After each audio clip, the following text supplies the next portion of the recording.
मेहुल कुमार नाम के एक फिल्म मेकर हैं। उन्होंने अपने करियर की शुरुआत गुजराती फिल्में बनाने से की थी।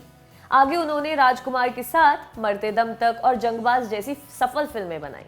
उन्होंने अपने करियर में धर्मेंद्र और जितेंद्र जैसे एक्टर्स के साथ भी काम किया। वो अपने एक्टर्स के लिए लार्जर देन लाइफ किरदार गढ़ने के लिए जाने जाते थे। बहरहाल 1992 में उन्होंने अपनी एक नई फिल्म शुरू की। देशभक्ति जैसे मेन स्ट्रीम और कमर्शियल मुद्दे को केंद्र में रखकर लिखी इस फिल्म का नाम था तिरंगा। इस फिल्म में 2 लीडिंग एक्टर्स की जगह थी। पहले रोल में मेहुल अपने पसंदीदा एक्टर राजकुमार को कास्ट कर चुके थे। अब दूसरे किरदार के लिए एक्टर की तलाश चल रही थी। तमाम ऑप्शंस खंगालने के बाद मेहुल की खोज नाना पाटेकर तक पहुंची। तब नाना की 2 हालिया रिलीजें थी, सलाम बॉम्बे और परिंदा। दोनों ही फिल्में क्रिटिकली अक्लेम्ड होने के साथ साथ टिकट खिड़की पर भी सफल रही थी। इसके अलावा नाना प्रहार के साथ फिल्म डायरेक्शन में भी कदम रख चुके थे। मेहुल ने नाना को तिरंगा का आइडिया सुनाया। नाना ने जवाब में कहा कि वो कमर्शियल फिल्मों में काम नहीं करते। कई और लोगों ने भी मेहुल को सलाह दी कि राजकुमार के साथ नाना पाटेकर को फिल्म में लेना खतरनाक आइडिया है, क्योंकि ये दोनों ही एक्टर्स गुस्सैल और अक्खड़ किस्म के हैं। मगर मेहुल नाना को तिरंगा में कास्ट करने की बात ठान चुके थे। मेहुल के बहुत मनाने पर नाना तिरंगा करने को तैयार हो गए, मगर उन्होंने मेहुल को चेता दिया था कि अगर राजकुमार ने उनके काम में जरा भी इंटरफेयर किया तो वो सेट छोड़कर चले जाएंगे और कभी वापस भी नहीं आएंगे। फिल्म बने या ना बने उन्हें कोई परवाह नहीं। मेहुल ने नाना से कहा कि उनकी बाउंड स्क्रिप्ट में शूटिंग शुरू होने के बाद एक भी शब्द नहीं बदला जाएगा, यानी जो कहानी उन्होंने नाना को सुनाई है फिल्म बिल्कुल वैसी ही बनेगी। नाना से निपटने के बाद मेहुल राजकुमार के पास पहुंचे। साथ कुछ फिल्मों में काम कर चुकने की वजह से दोनों के बीच एक कंफर्ट जोन था। मेहुल ने नाना की सारी बातें राज साहब को बताई। राज साहब ने कहा कि वो फिल्म की स्क्रिप्ट और नाना के काम में कतई दखल नहीं करेंगे। फाइनली फिल्म के दोनों लीड एक्टर्स ऑन बोर्ड आ गए थे। नाना पाटेकर अपने एक इंटरव्यू में बताते हैं कि जब मेहुल कुमार ने उन्हें और राजकुमार को एक फिल्म में साथ कास्ट किया तब लोगों ने खूब बातें बनाई। नाना कहते हैं, राजकुमार साहब के साथ काम करना मजेदार रहा। जब मेहुल ने मुझे और राज साहब को फिल्म में कास्ट किया तो लोगों ने कहा मेहुल ने अपने पैर पर कुल्हाड़ी मार ली है। पता नहीं तिरंगा कभी लहराएगा कि नहीं, मगर उन लोगों को मैं बता दूं कि तिरंगा की शूटिंग अगले 6 महीनों में पूरी हो चुकी थी और जैसा ही आप सब लोग देख सकते हैं मेरी और राजकुमार की जोड़ी काफी हिट भी रही है। हेलो, नमस्ते, आदाब, मैं हूं हर्षिता और आप देख रहे हैं मैटिनी शो। मैटिनी शो में हमारे आज के सेगमेंट का नाम है बॉलीवुड किस्से। इसमें हम सुनाते हैं किस्से और कहानियां फिल्मों और फिल्म वालों की। आज अपन बात करने वाले हैं एक कल्ट फिल्म तिरंगा की। जब ये फिल्म बनी तब इसे बड़ी पेट्रियाटिक फिल्म माना गया, मगर बीतते समय के साथ फिल्म की इमेज में भारी बदलाव आया।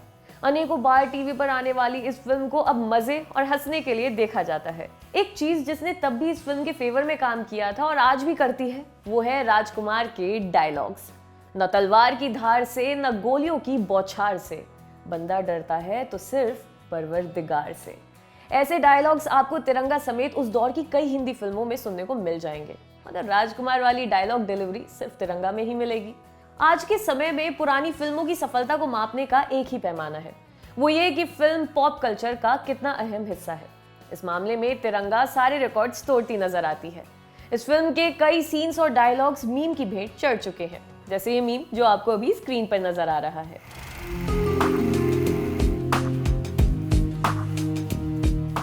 फिल्म तिरंगा में एक गाना था, पीले पीले ओ मोरे जानी। इस गाने के साथ 2 दिक्कतें थी। पहली बात, ये एक पार्टी सॉन्ग था जहां 2 दोस्त शराब पीकर पार्टी के बाकी मेहमानों के साथ नाच रहे हैं। नाना को कभी नाचना नहीं आता था और यही कहानी राजकुमार की भी थी। दोनों इस गाने की शूटिंग से पहले काफी डिलेमा में थे कि ये डांसिंग सॉन्ग उन पर कैसे फिल्माया जाएगा। दूसरी दिक्कत ये थी कि इस गाने में राज साहब और नाना को ड्रंक यानी शराब के नशे में झूमते हुए दिखना था। इस गाने में नाचते नाना को देखकर आप ये नहीं कह सकते हैं कि इस आदमी ने शराब नहीं पी हुई है। इन सीन्स को लेकर नाना से ढेर सारे सवाल पूछे गए। पूछा गया कि क्या इस गाने की शूटिंग से पहले नाना ने वाकई शराब पी थी। नाना ने फॉर वंस एंड ऑल इसके जवाब में कहा कि उन्होंने अपनी फिल्म के सेट्स पर कभी शराब नहीं पी। बकौल नाना, वो शराब पीकर काम नहीं कर सकते। इस सवाल को वो एक कॉम्प्लीमेंट की तरह लेते हैं कि लोगों को उनकी परफॉर्मेंस इतनी रियलिस्टिक लगी। बाद में ऐसे ही सवाल शाहरुख खान से भी पूछे गए जब उनकी फिल्म देवदास रिलीज हुई थी। शाहरुख से कई बार पूछा गया था कि वो एक शराबी आशिक का किरदार निभा रहे हैं, क्या उन्होंने किसी सीन की शूटिंग के लिए वाकई शराब पी। शाहरुख ने इसका जवाब हाँ में दिया। उन्होंने बताया कि फिल्म के कुछ हिस्सों को शूट करने के लिए उन्हें शराब पीनी पड़ी थी। हालांकि शाहरुख खान के बारे में ये भी कहा जाता है कि वो कई बातों को बढ़ा चढ़ाकर बताते हैं ताकि सुनने वाले को मजेदार लगे। इसमें उनका कोई दोष नहीं है, वही उनका पेशा है, मेक बिलीव।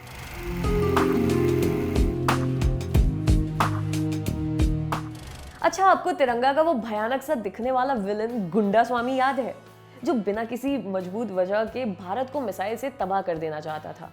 मजेदार बात यह है कि इस किरदार का नाम गुंडा स्वामी था, मगर फिल्म के कई सीन्स में इसे गेंडा स्वामी कहकर पुकारा जाता था।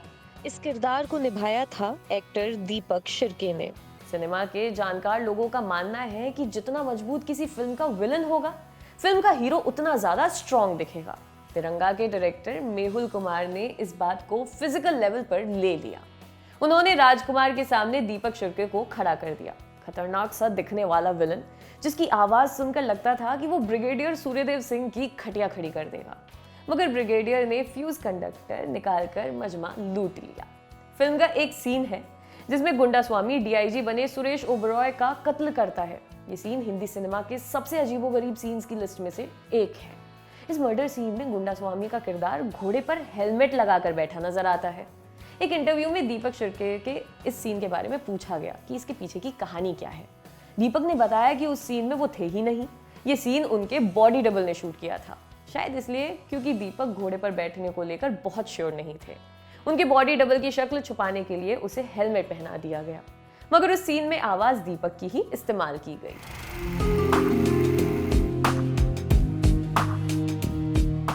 29 जनवरी 1993 को तिरंगा बनकर रिलीज हुई। फिल्म को अच्छा रिस्पांस मिल रहा था, हर जगह थिएटर्स हाउसफुल चल रहे थे। इसी चीज का फायदा आतंकवादियों ने उठाया। 12 मार्च 1993 को मुंबई में कुल 13 लोकेशंस पर बम ब्लास्ट हुए। उन्हीं में से एक लोकेशन दादर इलाके में बना प्लाज्मा सिनेमा भी था।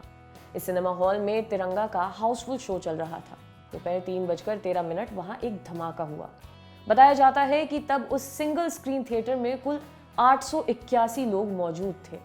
इस ब्लास्ट में वहां बैठे सिनेमा देख रहे 10 लोगों की मौत हो गई और 35 से ज्यादा लोग घायल हो गए। इस घटना के 2 दिन बाद यानी 14 मार्च को मुंबई पुलिस ने यहां बम प्लांट करने वाले असगर मुकादम और शहनवाज कुरैशी को गिरफ्तार भी कर लिया था।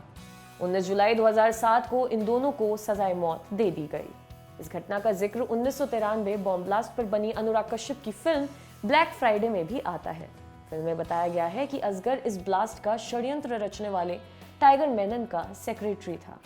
फिल्म में टाइगर मेनन का रोल पवन मल्होत्रा और असगर का रोल नवाजुद्दीन सिद्दीकी ने किया था। साल 2004 में बनकर तैयार हो चुकी इस फिल्म को इंडिया में बैन कर दिया गया। इसके पीछे की वजह थी कि आरोपियों के एक ग्रुप द्वारा बॉम्बे हाईकोर्ट में दाखिल किया हुआ पिटीशन। आरोपियों का मानना था कि फिल्म की रिलीज कोर्ट के फैसले को प्रभावित कर सकती है। फाइनली सुप्रीम कोर्ट के आदेश पर ब्लैक फ्राइडे 9 फरवरी 2007 को रिलीज हुई। खैर, हम लोग फिल्म तिरंगा की बात कर रहे थे। इस फिल्म में मेहुल और नाना पाटेकर की जोड़ी बड़ी हिट रही। मेहुल ने एक बार फिर नाना पाटेकर को अपनी सोशल फिल्म क्रांतिवीर में कास्ट किया। क्रांतिवीर साल 1994 की तीसरी सबसे कमाऊ फिल्म बनी। इस फिल्म में नाना के परफॉर्मेंस के लिए उन्हें बेस्ट एक्टर का नेशनल अवार्ड भी मिला। जब तक ये सब हो रहा था तब अमिताभ अपने करियर के बुरे दौर से गुजर रहे थे। मेहुल का सक्सेस रेट देखते हुए अमिताभ बच्चन ने उनके साथ फिल्म मृत्युदाता में काम किया, मगर ये फिल्म पिट गई। इसके अमिताभ को मुश्किल से उबरने की जिम्मेदारी एक बार फिर से नाना और मेहुल कुमार को दी गई। 1999 में कोहराम नाम की एक फिल्म बनी। मेहुल कुमार डायरेक्टेड इस फिल्म में एक बार फिर से नाना पाटेकर काम कर रहे थे, मगर नाना के साथ अमिताभ बच्चन भी इस फिल्म का हिस्सा थे। ये फिल्म भी फ्लॉप साबित हुई। उसके बाद से लेकर अब तक यानी पिछले 20 सालों में मेहुल कुमार सिर्फ 3 फिल्में बना पाए हैं और वो सारी की सारी फ्लॉप रही। अमिताभ को मुश्किलों से निकालने के लिए बनी एक फिल्म ने मेहुल कुमार का करियर बर्बाद कर दिया। मैटिनी शो के आज के एपिसोड में बस इतना ही। कल आपसे फिर मुलाकात होगी एक नए एपिसोड के साथ। तब तक के लिए बने रहिए हमारे साथ और देखते रहिए दी लल्लन टॉक। शुक्रिया।